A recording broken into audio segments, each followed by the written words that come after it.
যারা class 11 new সিলেবাসে semester 1 সেপ্টেম্বরে পরীক্ষা দেবে তাদের জন্য সেমিস্টার 1 এর বই নিতে হবে, অর্থাৎ সিলেবাসকে কভার করা সেই বই নিতে হবে। বারবার করে বলে এসেছি, 2 মাস ধরে লড়াই করছি, বিভিন্ন কথার মধ্যে দিয়েও বলেছি যে বেরোবে বেরোবে বেরোবে, সেমিস্টার 1 এর বেরোবে। এই যে মাত্র এবার অনেকে বলবে সায়েন্স আপনি বোঝেন না, কেন আপনি এটা করছেন? অ্যাকচুয়ালি সেটা নয়, আমি সায়েন্স বুঝি না, আমি সায়েন্সের কোনো রিকমেন্ডেশনই করছি না, কোনো বইয়ের কথা না।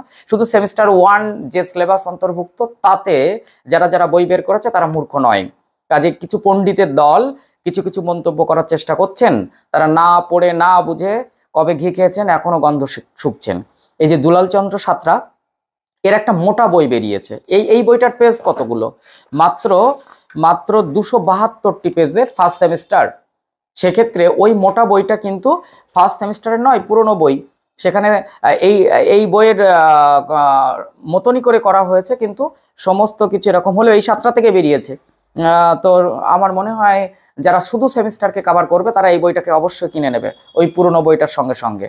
আর পুরনো বইটা যারা পরবর্তীতে নিট খাটবে তাদের জন্য তো ভীষণ প্রয়োজন হবে।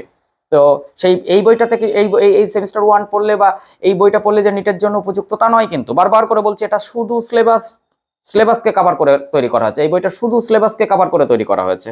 সেক্ষেত্রে বইটির দামও করা হয়েছে 299 টাকা। এই যে 299 টাকা।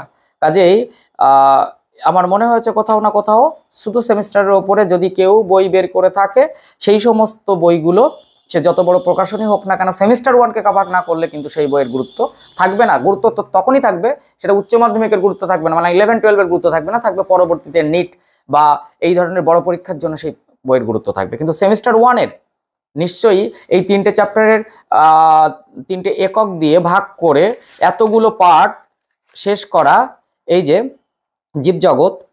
জীবজগতের শ্রেণীবিন্যাস, উদ্ভিদ রাজ্য, প্রাণী রাজ্য, ইউনিট 1 ইউনিট 2, এই এতগুলো চ্যাপ্টারের এতগুলো ভাগের নিশ্চয়ই এই পড়াগুলো সম্ভবপর নয়। এখানে কিন্তু পুরো সেইটাই অল্প পার্টে দিয়ে দিয়েছে। মাত্র 200, তার মধ্যে কোয়েশ্চেন পার্ট আছে, মক টেস্টের কোয়েশ্চেন আছে, সমস্ত কিছু দিয়ে 272টি পেজ করা হয়েছে। কাজে এই বইটি আমার মনে হয় যথেষ্ট উপযুক্ত হবে। শুধু এই বই বলে কথা নয়, এই কোম্পানি বলে কথা নয়, যারা যারা সেমিস্টারকে কভার করেছে বারবার করে বলছি, ভুল বোঝার চেষ্টা করবেন না, কাউকে ভুল বোঝাবেন না, বোঝাবেন সঠিকটা, বুঝে বোঝাবেন, নিজে বুঝবেন তারপর অন্যকে বোঝাবেন। কিছু মাতব্বরি করতে এসে একটা মানুষকে শক করে যাওয়া, এই ধরনের কিছু মানুষ, তাদেরকে কিন্তু বারবার করে সাবধান করছি যে আপনারা স্টুডেন্টদেরকে মিসগাইড করবেন না। এই বইটা শুধুমাত্র সেমিস্টার 1কে কভার করা হয়েছে, নট নিটের জন্য। এই বইটা সেমিস্টার 1, যারা সেমিস্টার 1 কভার করতে চাইছে তারা এই বইটা কিনবে।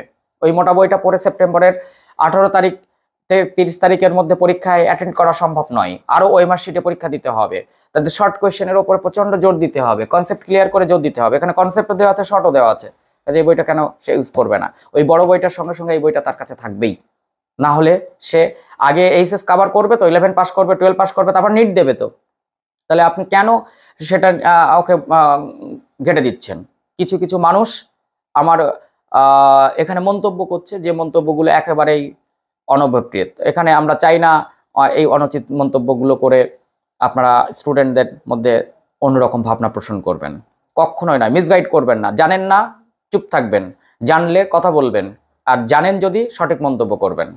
তো তোমাদের সবাইকেই বলছি, তোমরা এই দুলাল চন্দ্র সাঁতরা বলে এরকম নয়, আমি যে কোনো বইয়ের ক্ষেত্রেই বলবো যে যদি সেই বইটা সেমিস্টার 1কে কভার করে, অবভিয়াসলি সেই বইটা কিন্তু নেওয়া যেতে পারে। কারণ আমি সেখানে সেপ্টেম্বরের ফার্স্ট সেমিস্টার কভার করব, তারপরে সেকেন্ড সেমিস্টার কভার করব, থার্ড ফোর্থ সেমিস্টার কভার করব, তার সঙ্গে সঙ্গে নিটের বড় বইটার প্রিপারেশন নেব। ওকে, আমি কি বোঝাতে পেরেছি?